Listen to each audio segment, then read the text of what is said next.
Hello, welcome in the new part, the Peninsular Plateau.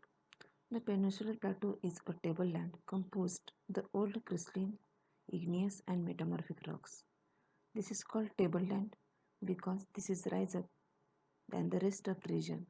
So this is the called or known as a tableland also. It is formed by the crystalline, igneous and metamorphic rocks. These all rocks are primary rocks. It was formed due to the breaking and drifting of the Gondwana land. This is the oldest part on the earth in the India. Breaking and drifting of Gondwana land is formed this plateau. The plateau has broad and shallow valleys and rounded hills.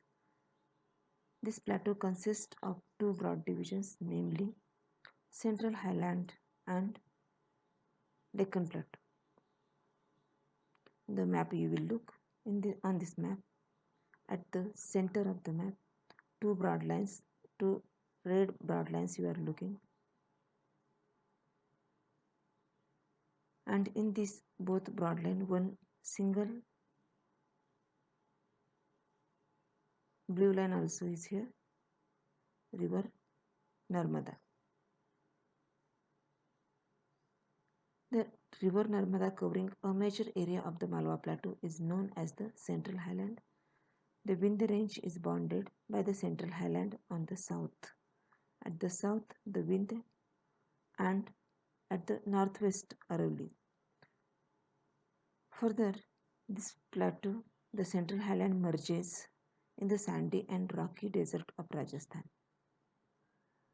Observe the map carefully. Rivers are here on the central land, but these rivers are draining toward the northwest from the southeast. So the drain of this river is indicating the slope of the region. The slope of region is a high at the southwest and low at the northwest.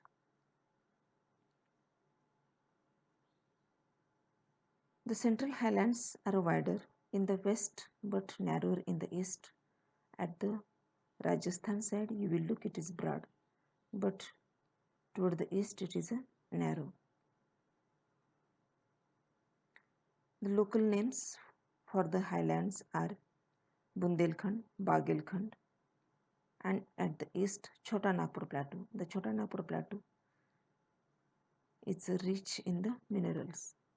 Now we will move toward the southern part of the plateau, which is called Deccan Plateau. The Deccan Plateau is a triangular landmass that lies to the south of the river Narmada. The Central Highland at the north of the river Narmada and Deccan Plateau south of the river Narmada. The Satpura range at the north of the Deccan Plateau flanks its broad base in the north, while the Mahadev, these are the names of hills, Mahadev, the Kaimur hills and the Michael ranges from eastern extension. This is the northern border of the Deccan Plateau. The Deccan Plateau is higher in the west and the slope is lower in the east. Again, you observe the rivers on the map. It's draining toward the Bay of Bengal because the slope is having toward the east.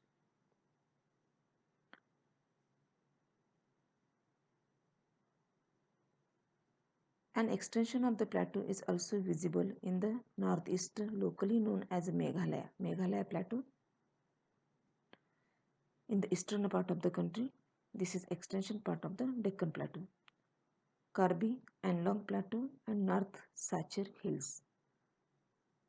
It is separated by the fault from the Chota Nagpur Plateau. In between fault is the Meghalaya Plateau and the Chota Nagpur Plateau. Three prominent hill ranges from the west to east are the Garo, Khasi and Jaintia hills. On the map you will look, Now to turn toward the eastern part, you will get very easily. The reading of map is important. Read the map carefully.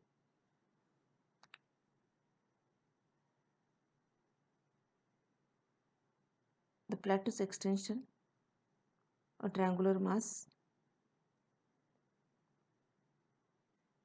western and eastern edges of the Deccan Plateau are marked by the Western Ghat and the Eastern Ghat. The Western Ghat is higher than the Eastern Ghat. The Deccan Plateau is covered by three sides the hill ranges at the Western Ghat, at the Western Ghat, at the Eastern Ghat, at the north Satpura ranges. The Western Ghat and Eastern Ghat, if you will study comparatively, you will get idea. The Western Ghat lies parallel to the western coast. This is parallel to the western coast.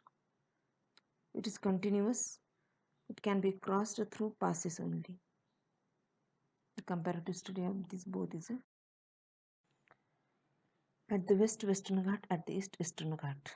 Western Ghat parallel to the western coast, and Eastern Ghat is parallel to the eastern coast. Western Ghat is continuous. If you want to go to the coastline, you can go through only passes. Thalghat, Bhorghat, Palghat. These are the passes which make availability of the western coast to the peninsular land. The Western Ghat are higher than the Eastern Ghat. Their average elevation is 900 to 1600 meters at against 600 meters of the Eastern Ghat. The height of Eastern Ghat is only 600 meters, but the Western Ghat's height is 900 to 1600 meters. The Eastern Ghat stretches from Mahanadi Valley to the Nilgiris in the south. The Eastern Ghat starts at the Mahanadi Valley and toward the south the Nilgiri hills. The Eastern Ghat is not continuous, it is discontinuous and irregular. Why it is discontinuous? Because the rivers which flows from the Deccan Plateau dissected this ghat. The Western Ghats causes orographic rains by facing the rain bearing moist wind to rise along the western slopes of the ghat. The Western Ghat is responsible for the orographic or the relief rain in the western part of the country or the Deccan Plateau also. The monsoon wind which carries moist are obstacled by the Western Ghat, and this is the cause for the more rainfall in the western part.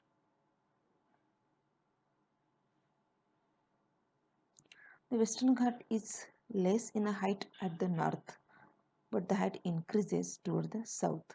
That is why the highest peaks in this ghat we will see in the southern part, that is the Anaimudi and Dodabetta. The highest peak in this ghat is Anaimudi. The height of Western Ghat at the north is less and toward the south it is a more. That is why the highest peaks of this range at the south. The highest peak includes the Anaimudi.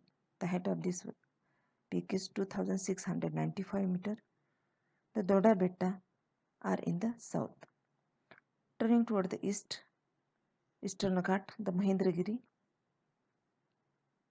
The Mahendragiri's height is 1501 meter, which is the highest peak in the eastern Ghat. Sevra Hills and the Zavedi Hills are located toward the southeast in the eastern Ghat. The Udagmandalam, Kodaikanal, which are located in this region. The more important feature, distinct feature of the Deccan Plateau is black soil. One of the distinct features of the Peninsular Plateau is black soil, are known as Deccan Trap. This is of volcanic origin, hence the rocks are igneous. The igneous rocks are formed due to volcanic eruption on the Gondwana land, and it is formed the Deccan Plateau. That is why this soil is black. These rocks have denuded means weathered over time and are responsible for the formation of black soil. That is why the black soil we find and get on the Deccan Plateau. In this way, we have studied about the Peninsular Plateau. The Peninsular Plateau is covered the Aravalli Hills on the western and northwestern margin. These hills are highly eroded and broken. The Aravalli Hills are also not continuous. They are broken. The Aravalli Hills extension is from Gujarat to Delhi with the direction of monsoon wind. In the climate last year we have studied.